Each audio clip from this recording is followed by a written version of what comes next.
Assam job focus চেনেলটোলৈ সকলোকে নমস্কাৰ জনাইছোঁ। আজি আমি এটা গুৰুত্বপূৰ্ণ ভিডিঅ' লৈ আহিছোঁ আৰু আপোনালোকৰ মনৰ যিটো শংকা বা যিটো এটা ভয়ভাৱ আহিছে সেই ভয়ভাৱসমূহ আঁতৰাবৰ কাৰণে মই এইটো ভিডিঅ'ৰ জৰিয়তে গোটেইখিনি তথ্য প্ৰকাশ কৰিম আৰু গোটেইখিনি কথা আপোনালোকক জনাম এই ভিডিঅ'ৰ মাজেদি। আপোনালোকে শেষলৈ ভিডিঅ'টো চাই থাকিব। প্ৰথম কথা, এইটো LPUPৰ যিটো ডকুমেণ্টছ ভেৰিফিকেশ্যন প্ৰক্ৰিয়া, এইটো এক প্ৰকাৰ আমাৰ কাৰণে বহুত এটা ভাল খবৰ। বহুত দিনৰ পৰা আমি অপেক্ষা কৰি আছিলোঁ ডকুমেণ্টছ ভেৰিফিকেশ্যন কেতিয়া হ'ব। ফাইনালি আমাৰ ডকুমেণ্টছ ভেৰিফিকেশ্যনৰ প্ৰক্ৰিয়া আৰম্ভ হৈ গ'ল আৰু ইয়াতে এটা কণ্ডিশ্যন দিছে, আপোনালোকে দেখা পাব যে ইয়াতে কি কৈছে, physical documents verification of the candidate who have successfully submitted দিয়াৰ অনলাইন এপ্লিকেশ্যন আপলোড। ইয়াতে আপোনালোকে দেখা পাইছে এডভাৰ্টাইজমেণ্ট নাম্বাৰ আৰু কেতিয়া আমাৰ এইটো প্ৰকাশ পাইছিল আৰু LPUPৰ ৰেগুলাৰ টিচাৰৰ কাৰণে। আৰু আমাৰ ভেৰিফিকেশ্যনটো প্ৰথম ফেজত ভেৰিফিকেশ্যনৰ এইটো লিষ্টখিনি ওলাইছে আৰু 20 তাৰিখৰ পৰা 11 তাৰিখলৈকে এইটো ভেৰিফিকেশ্যন হ'ব আৰু এইটো ফাৰ্ষ্ট ফেজৰ ভেৰিফিকেশ্যনটো হ'ব আপোনালোকৰ 29 মাৰ্চলৈকে আৰু 1 তাৰিখৰ পৰা আকৌ এটা ফেজৰ ভেৰিফিকেশ্যন ওলাব।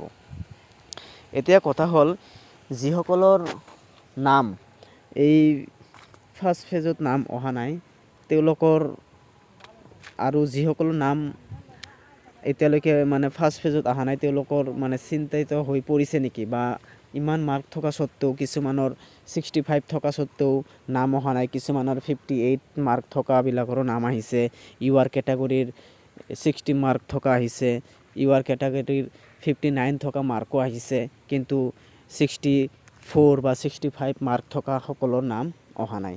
এই ক্ষেত্ৰত আপোনালোকক মই এটাই কথা ক'ম, চিন্তা কৰিবলগীয়া একো কাৰণ নাই। এই ক্ষেত্ৰত কোনো আপোনালোকে চিন্তা কৰিব নালাগে। এইটো ভেৰিফিকেশ্যন যিটো প্ৰক্ৰিয়া, এইটো সকলো কেণ্ডিডেটকে মাতিব ফেচ ৱাছ, আৰু যিহেতু এই ভেৰিফিকেশ্যন প্ৰক্ৰিয়াৰ লগত আৰু প্ৰভিজনেল মেৰিট লিষ্টৰ লগত কোনো মানে সামঞ্জস্য নাই। আৰু যিসকল কেণ্ডিডেটৰ ভেৰিফিকেশ্যনত নাম আহিছে বা তেওঁলোকৰ চাকৰিটো ফাইনেল বুলি আমি ধৰিব পাৰোঁ, সেইটো কোনেও ক'ব নোৱাৰে। কাৰণ 2023 বৰ্ষত যেতিয়া যোৱা নিযুক্তি প্ৰক্ৰিয়াত ভেৰিফিকেশ্যন প্ৰক্ৰিয়া আৰম্ভ হৈছিলে, সেই ভেৰিফিকেশ্যন প্ৰক্ৰিয়াৰ ফাৰ্ষ্ট ফেজতে মোৰ নামটো আছিলে, ময়ো ভেৰিফিকেশ্যন কৰি আহিছিলোঁ, কিন্তু চাকৰি মোৰ হোৱা নাছিলে।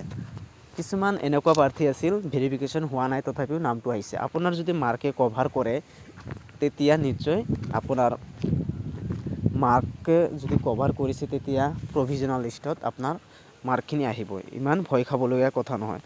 আৰু দ্বিতীয় নম্বৰ কথা হ'ল, LPUP বুলি কথা নহয়, LPUP সকলো কেণ্ডিডেটৰে নাম আহিছে, কিন্তু কিছুমানৰ কম মাৰ্ক থকা সকলৰো আহিছে, কিছুমানৰ বেছি মাৰ্ক থকা সকলৰো আহিছে। আকৌ কিছুমানে সুধি আছে যে নিউজ কেণ্ডিডেটসকলৰ নাম আহিছে বা ৰেগুলাৰসকলৰ নাম আহিছে, এনেকুৱা কোনো কথা নাই। নিউজসকলৰ বিশেষকৈ মই এতিয়ালৈকে পোৱা নাই, আৰু ৰেগুলাৰ ODL SCRT ODL গোটেইবিলাকৰ নাম আহিছে। মোৰ ফ্ৰেণ্ড এজন 60 UR কেটাগৰী হয়, তেখেতৰ নাম আহিছে। 59 পইণ্ট ছামথিং UR কেটাগৰী, তেখেতৰো নাম আহিছে। OBC 58 মোৰ চিনাকি নাম আহিছে, কিন্তু SC কিমানক মাতিছে মই এতিয়ালৈকে খবৰ পোৱা নাই। কিন্তু 55 এজনৰ আহিছে, ছোৱালী এজনৰ, তেখেতৰ OBC কেটাগৰী হয়, তেখেতৰো নাম আহিছে। কিন্তু ইয়াতে ভয় খাবলগীয়া একো নাই, আপোনালোকে ইমান চিন্তিত নহ'ব। আৰু এটা ফেজ আহিব, গোটেইখিনি যিসকলৰ নাম অহা নাই তাতে নিশ্চয় আহিব। তো আজিলৈ ভিডিঅ' এইখিনি আছিল। আপোনালোকে যিহেতু নতুন যদি আহিছে আমাৰ চেনেলটোলৈ ছাবস্ক্ৰাইব কৰি দিব আৰু নিজৰ কমেণ্ট ছেকশ্যনত কমেণ্টটো দিব, আৰু কাৰ কিমান মাৰ্ক আছে সেইটো জনাবলৈ নাপাহৰিব। আমি এটা নেক্সট ভিডিঅ' আনি আছোঁ। ধন্যবাদ।